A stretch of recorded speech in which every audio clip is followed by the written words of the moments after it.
Crafting headstones and monuments is a dying trade, but it's one that families will remember forever. Tonight, we find our Tar Heel traveler on the Moore County, Montgomery County line. Scott Mason with the story now of the Monument Man.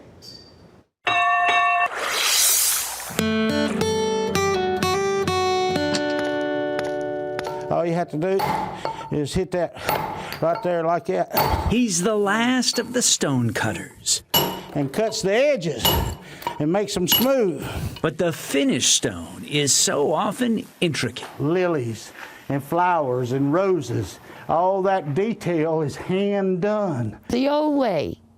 My brother still hand cuts where it'll jump off the rock at you, not where you just have this flat carved stuff now. I've done everything you can imagine military-wise for families on stones. I've done everything that can be pleasant and soft, everything from flower gardens to cows in the pasture to chickens in the yard. There's nobody really knows how to do this. His grandfather did this in a big way. That is at Stone Mountain, Georgia. And your grandfather hung off the mountain? Yes, that's how they did. They had scaffolds back in those days. Her grandfather passed the trade to her father. Well, next thing you know, word got around. Daddy started bringing me with him, and we'd eat collards and chitlins.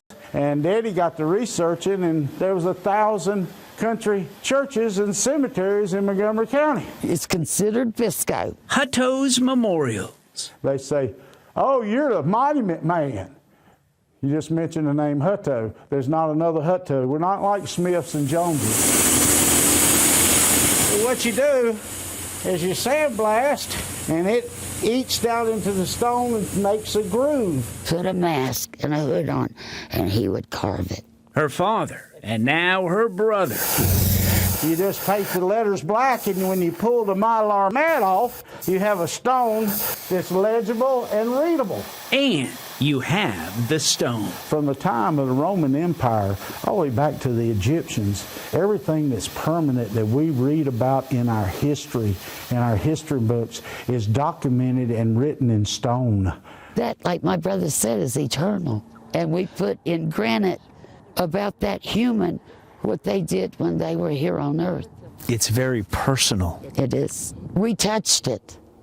This is the last thing I do for a human.